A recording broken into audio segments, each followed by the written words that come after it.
Hi, Professor Hollis. My name is Heather Lieberman. I am enrolled in your class VTHT 243931420, veterinary nursing care, and my student ID number is 3309588. And this is my video number 2 for your class. I hope you enjoy. Thanks for watching. Okay, so we're going to do a little ECG talk today. We're using an anesthetized patient today, which is kind of nice because that helps with the relaxation, making sure he's nice and calm for this procedure. We're going to start hooking him up just to get these leads going. So we want them just proximal to the elbows here for the front 2 arms, and then just proximal to the stifle on the back. So they are color coded. The white is right. So he is right-sided down. That is what we want for our patients that are getting an ECG. Ideally, unless they are having issues with breathing or something and you need to absolutely do them standing, then you can. We're doing the left leg, so that one is going here on the back. And then I am going to just put a little bit of alcohol. 1 second, let me. So I'm just going to wet these leads a little bit. You don't want to over wet them either because that can also cause artifacts in your readings. So just lightly kind of doing this. Now if you had a really fuzzy patient, you could shave these areas to give you better contact and also help prevent with any artifacts of reading. We do have a towel and a mat under him that helps from any of the metal touching our leads, which can also cause artifacts in our reading here. And then I'll have my camera girl kind of point up here. So unfortunately, due to the Rona days, we aren't getting paper as much for these. So we aren't able to print the actual ECG readings out when we're monitoring our patients. But what we're looking for the P wave, which is the atrial depolarization of the heart. We're looking for the QRS complex, which is the ventricular depolarization of the heart, and then it's followed by the T wave, which is the ventricular repolarization of the heart. So all of this is measuring the electrical compulsions in the heart, which actually create the heart to beat. So here, what I'm seeing, everything looks very in sync and similar, no abnormalities, which is good. So we have our P wave, our QRS complex, followed by our T wave. These are very compressed, so everything is really pushed together. If we were doing this like a true ECG, we could have it out on paper and have different kinds of paper speed, either 25 or 50. With a 50 speed, things would be spread out much easier, so you could get a nice reading and tell what each wave is doing a lot better. And then if it was the 25, things are going to be kind of closer together. What we're looking at here is we're looking at the size, the location,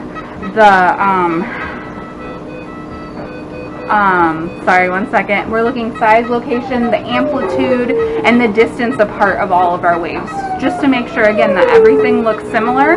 If any of our waves were not the same, we would definitely want to alert our veterinarian, and they would be the ones who would diagnose if there was something abnormal with their ECG. So that is just a quick little briefing on an ECG reading. Okay, we're going to talk about eye testing today. So we're going to kind of go in a little order here. I'm going to start out with the shimmer tear testing. This is to make sure that there's adequate tear production. Then next we'll do the fluorescein eye stain, that we're looking for any ulceration on the eye. And then we'll finish up with a tonopen reading, looking at the pressure of the eyes. So I never want to touch this part because that's the part going in the eye. So I can kind of make this bent while it's still in the packaging, just to help me out. For all of these tests, because Mr. Vader doesn't actually need them, I'm just going to demonstrate on one eye, just for time's sake. So I'm going to go ahead, I'm opening my package, and I'm going to set it over here so I'm not touching those tips. I can touch down here if it wants to come to me. It says I'm going to be stinker.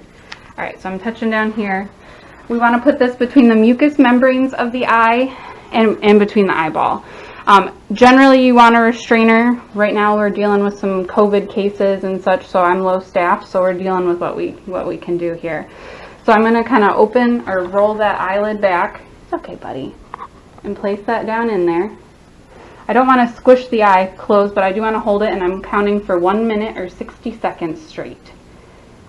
Ideally, I want this reading to be over 15. Between 10 and 15 on here, there's questionable as far as the tear production. Less than 5 is definitely concerning. So we'll go through our minute here. I know. You being a good boy, aren't you? You're my good boy.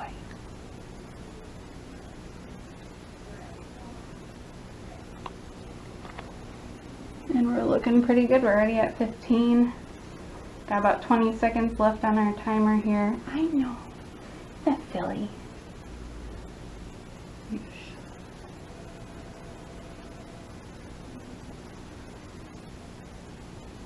5 seconds here. Hold on, mister. And done. Okay. I know. So we got a reading of about 21 on there, so definitely adequate tear production. Moving forward, I'm going to go ahead and do the fluorescein eye stain.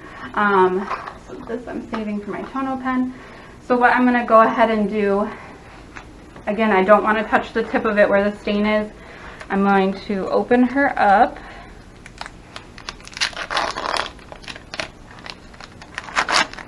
And I can put a little drop of saline eye wash on there. And then I'm going to take this over to my patient. I don't want that. And we're just going to dab it into the eye. He says, no, Mom, not again. There. There we go. And then we'll do a little bit of flushing. And I got my Woods lamp warming up behind us before we started the video. So ideally, it'll be ready to go. So just want to flush some of that out. I know. We're getting all crazy highlighter colored in here today, huh? Good job. I'll flush it a little bit more only because there's quite a bit of stain still kind of excess there.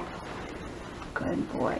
And what we're looking is for an uptake of stain, because if there were to be an ulcer here, the stain will be stuck in that ulcer. And we would not want to use any steroids in the eye, as that can cause scarring. All right, so we got our Woods lamp here. Hang in there, mister. And what we would do is shine this over the eye, which I'm going to have a hard time with showing the camera. But I don't see any stain uptake. You definitely want to look, ideally, again, you'd have someone kind of helping you with this, but opening the eye and seeing the entire part of the eye to make sure you're not missing anything. So I'm going to say he's clear, no ulcerations on that eye for him today. All right, and next we're moving over to the tono pen. First, I'm going to go ahead and put a drop of proparacaine in it. This is a numbing drop to just help with any discomfort for that patient. I know. Why don't we use your left eye or your right eye, since we did the left on the other one. So placing a drop in there, I'm going to let that kind of cook while I calibrate. Hold on, mister. I know, you're getting sick of it. Stay still. Okay. So we got our tono pen. We're going to go ahead and calibrate this. So I'm going to start actually in the upside down. We're going to go ahead and turn it on. And I'm going to hit it twice. It says cal, which means calibrate, so I'm going to swoop it up.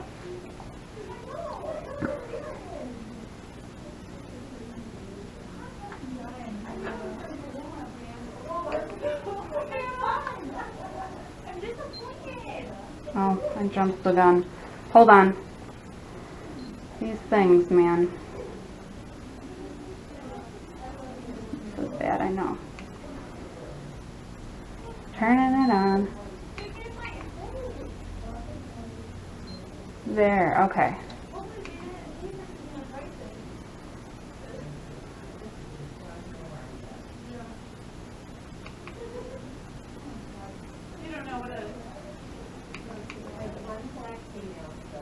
There it is, okay. Up. And it says good. So now I'm ready to go.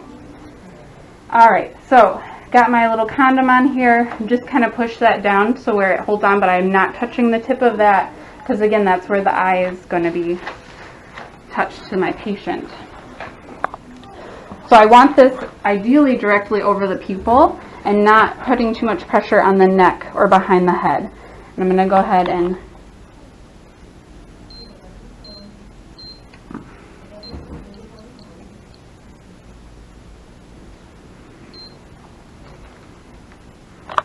okay, so I got one reading, we got 15, and the little line on the bottom says that it's in the 5% margin, so that is where I want to be.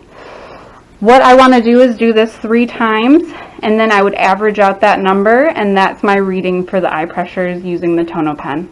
So that is the 3 eye diagnostics that I would need to do for my videos. Thank you. Alright, today we're going to demonstrate an enema on Vader here. He does not actually need one, so I'm not going to push the solution. You can do this on a wet table, like a dental table, to help with mess. Today, since we're not going to hopefully get too messy here, we're just going to do this here. You can always use like a little wee pad to help with the mess. So I have some, you want body temperature water, so some lukewarm water here, and then I have some lube, so I'm going to go ahead and make a little solution.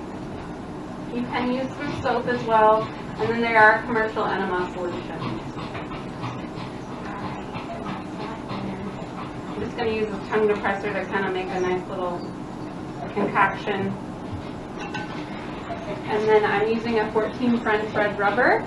This obviously in size will vary based on the size of the patient.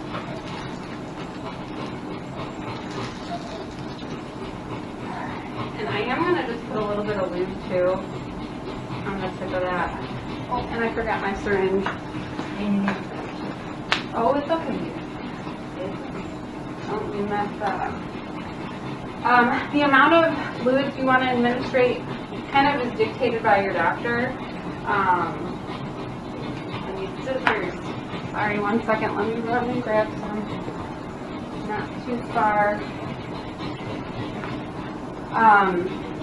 So kind of doctor's discretion on how much you want to administrate. I'm sure it's kind of dependent on what's going on with your patient.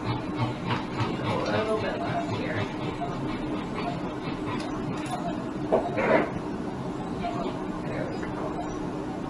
And then we want to get all of the, actually I want to go like this, sorry. We want to get all of the air out of our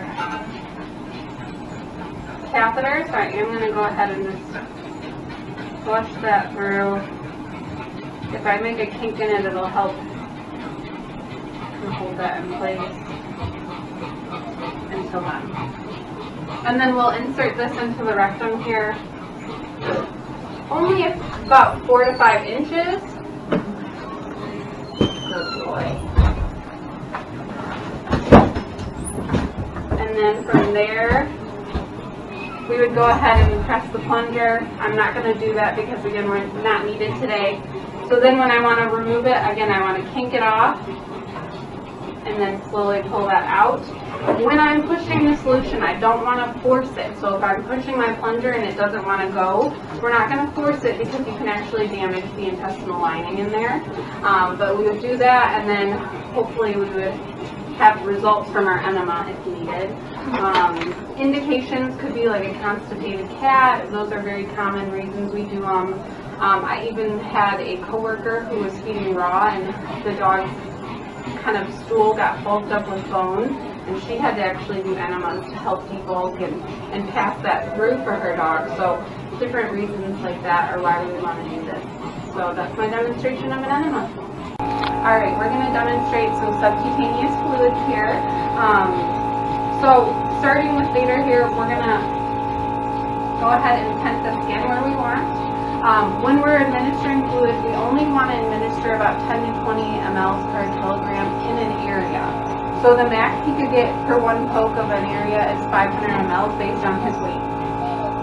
We're not going to do a ton of fluids on him today because he doesn't actually need this. I'm just swabbing the area with some alcohol. I have a new needle that I placed on here on my line, and I have my skin tented. I'm going to go ahead and poke that in the tent, let the skin relax, and then roll my roller clamp down so we're free flowing here. If you don't mind, Carolyn, zooming up on my bag. So each of those numbers represents 100 mLs. So let's say I was supposed to only give 100 mLs to him. I would go down to the 2 because we're at the 1 right now. So we're going to say that we administered that because, again, Vader doesn't actually really need any of that. We're getting our nice little bubble here. So what I'll do is I will turn my fluids off by rolling the clamp off, pinch kind of at the base of the needle, and pull out.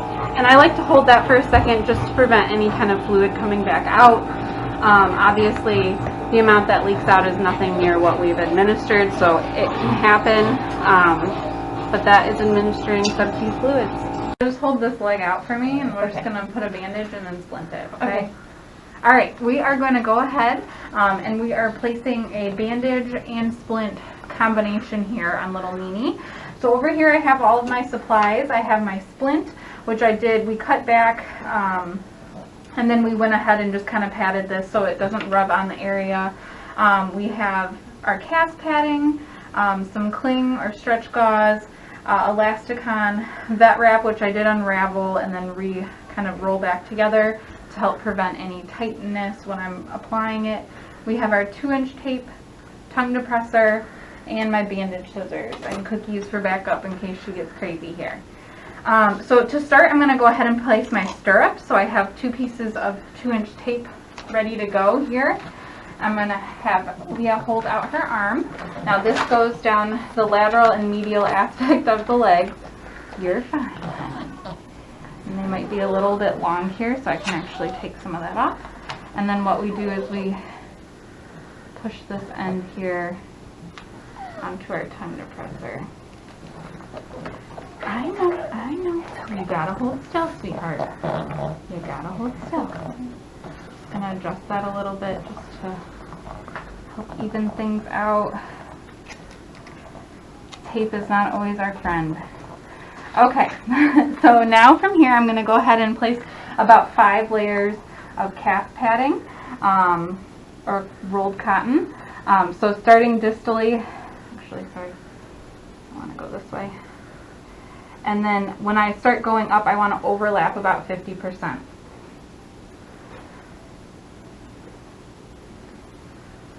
I know. And this splint was kind of pre-cut, so it does go up quite a bit, so I want to actually get up over her elbow. If this was to be one that was kept on her, just because to prevent rubbing on that area. So going back down. And I am going to try to leave her toes out too. That is helpful, so that way we can check to look for any swelling, make sure that they're not getting hot from the swelling. Basically just get to check her little toesies there. With this, I'm not applying too much pressure. I don't want to make it too tight.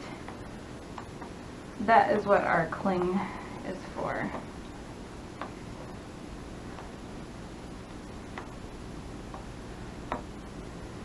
I know. I know.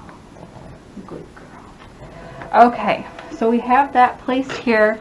Now, ideally I was going for this size, but because the cast padding kind of makes everything larger, I did grab the neck size up just because I had a feeling. I know. So now what I'm going to go ahead and do is I'm going to use my cling, and this is where I'm going to basically help hold this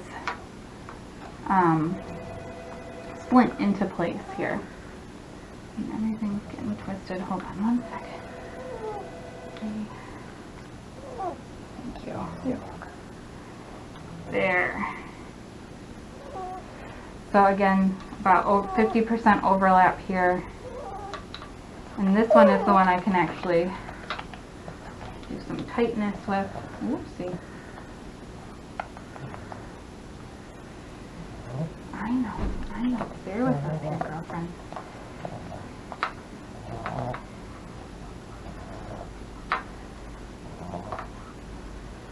And I am going to just come back down just to get the distal portion of the bandage a little bit better.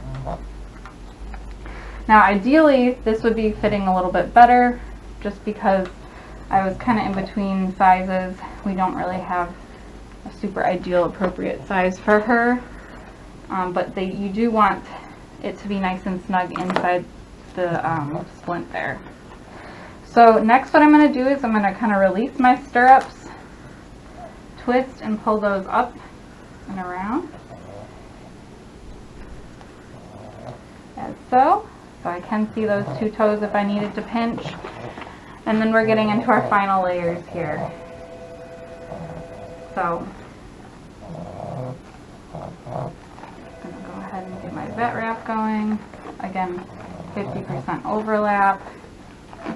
And I don't need to make this layer tight because the last layer I just applied was where I got my tightness from.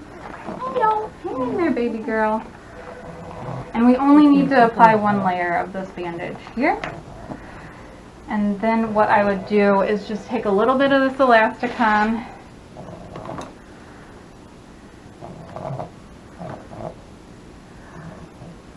sticky stuff, and I would apply that up here on the top, about 50% of it on the skin, or the fur really, and then 50% of it onto the bandage. And then you can always put like a little bit down here as well to kind of give them a little bit of friction, or if it was completely down to the end, we would do that. And then last bit here is just removing it, okay? So I'm going to start at the top. I'm going to go ahead and cut through my beautiful work. And we're just going to do layer at a time because we don't want to cause any harm to our patient here by just jamming through it. So pulling this layer off here, going through our stretch gauze, ideally having that tip facing away from the patient as you're cutting. These need so good. My scissors are dulling out on me here too.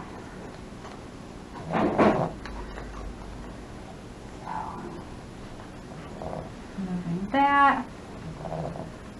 And then from there I can pull the splint away. Cutting through some of this padding.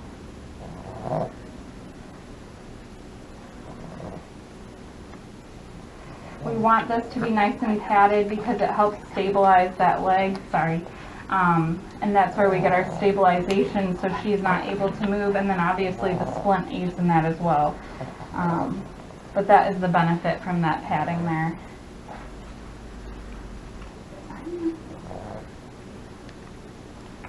Almost done, and actually getting through those stirrups, just going to unravel. And that is removing the bandage portion. Alright, so placing a splint / bandage and then removing it here. Alright, in this video we're going to demonstrate doing a pressure bandage, an abdominal pressure bandage. So I have all of my supplies kind of laid out here. I have some cotton for applying over the area where the bleeding would be coming from, stretch gauze, cast padding, vet wrap, and some Elasticon.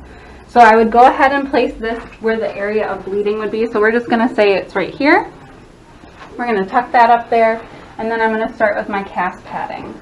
Now we don't want this to be, we want this to be tight enough to where the bleeding can be controlled, but at the same time we don't want it to be too tight where it causes discomfort. And if this was to be a thoracic bandage, then we would definitely want to be considerate of the fact that we're not restricting breathing. When I am going and wrapping, I want this to be about 50% overlap from the last time, and that's for all of my bandaging materials here. So just gonna go ahead and cover the rest of this area here. And again, we have some staff out due to COVID related issues. So I'm lucky right now to have a videographer for my help, let alone a restrainer. And luckily Vader's pretty good, but ideally you would want someone to help restrain in this type of a situation. So again, just kind of padding over that area. Alright, so got my cast padding there. I'm going to go ahead and grab my vet wrap. I do want to unravel this so I'm not creating, oh no, just kidding. I want my cling, or my stretch gauze skipping, but coming back. Okay, so again, we're going to go ahead and do this the same, where ideally we're wrapping over about 50%. This is the one that we're getting a little more tight with.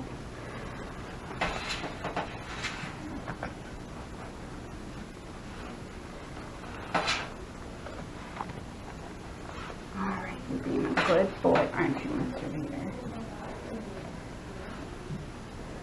Okay, now on to our third layer, which is the vet wrap. And again, I want to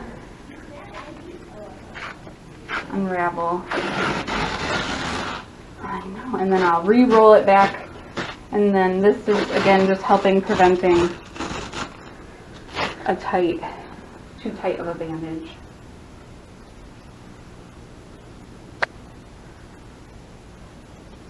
Apparently you're getting cheetah prints today, boy. So just adhering that to where I want it.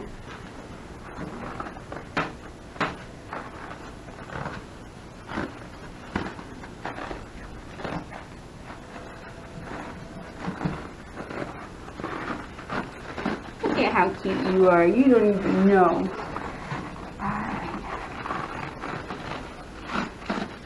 Sticking with my 50% overlap for the rest of this as well. And only one layer of this is needed. So I can either rip or use my bandaging scissors for that. So that is a good hold. And then using a little bit of elasticon at the ends to help hold it in place. And this we want 50% on the bandage, 50% on the fur, and this is going to help hold the bandage in place. There we go.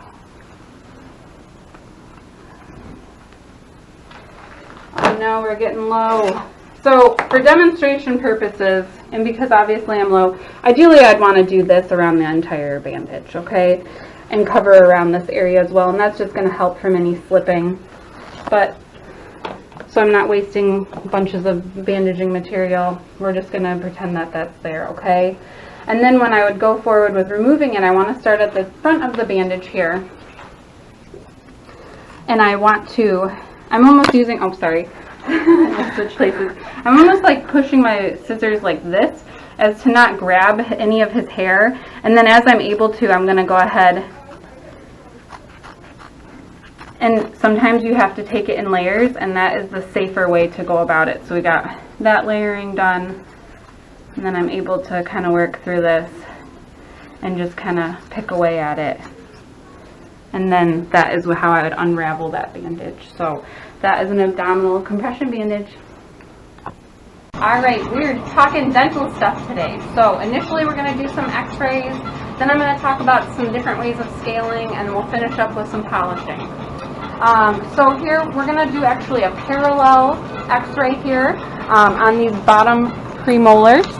So I'm going to be positioning my plate right behind those teeth. I do want to make sure I get it down in there, and then I'm going to use some gauze to help kind of hold it in place. So just a little manipulating of things here. Of course, he's a fluffy guy. Doesn't always help with our view. So I'm going to have that there. Just put a little bit, a little bit of gauze behind my plate. Again, that's more just to help hold it in place because I can't have my fingers in the view by any means. Okay. So now that I have that pretty well situated, I have my x-ray unit over here all set up. And I'm going to come on in. Just adjust this real quick. These things like to slide out of place.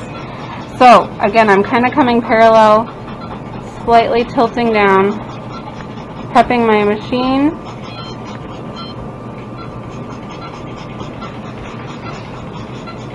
And over here, Kate, you want to come over here and show her these lovely x-rays? So I have my teeth right here from the x-ray I just took. What I'm looking at is I'm looking at the root of the teeth. You can kind of see this radio translucent area is the pulp. We have the cementum, which is that black line surrounding each tooth. If any of that were to be thickened or widened out here, that could indicate bone loss.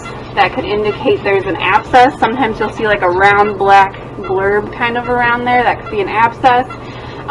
Or just a diffuse kind of moth-eaten look to the root, which would be, again, more bone loss, resorption of that tooth. So that is my x-ray portion of things. And we'll move forward over here with some scaling. And I'm going to grab this, move everything back into place here.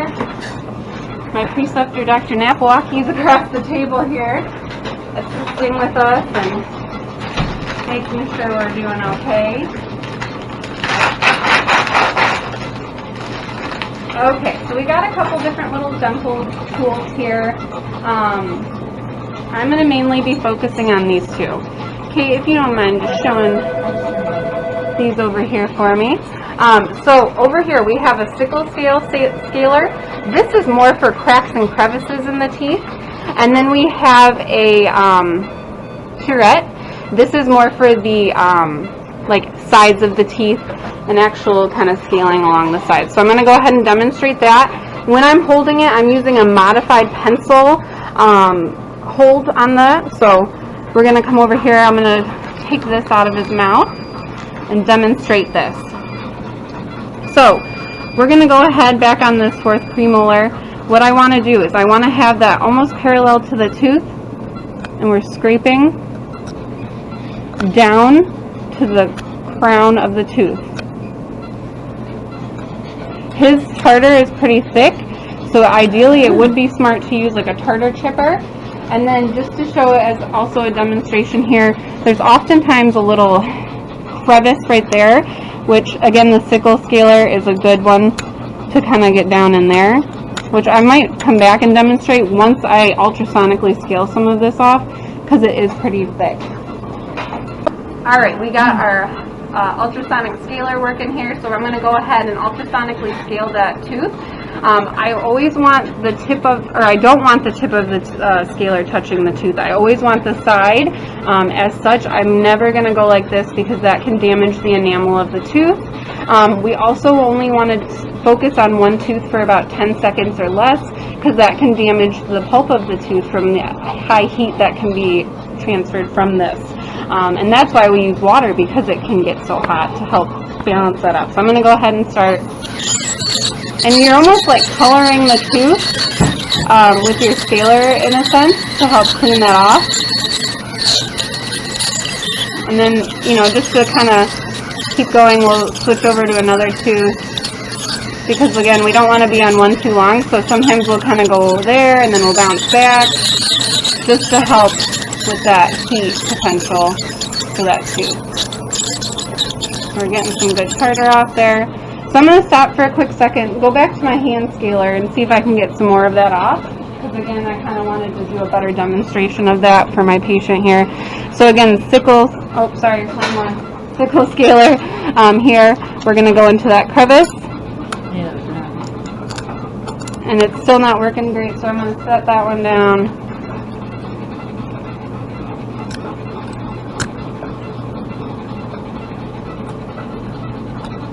And it's still, so again, I think this would be a good portion where we'd want to use the tartar chippers on this tooth just to help loosen that up. There we go. There we go. And now I can use this to help get that in there. And then potentially even come back to my ultrasonic scaler and really focus on that tooth.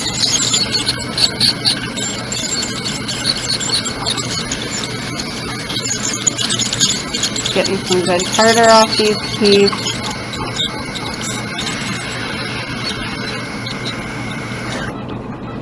So a little bit of bleeding can happen, especially with these guys who potentially have some gingivitis, stuff like that, because we are kind of interrupting all of this mineral buildup on these teeth.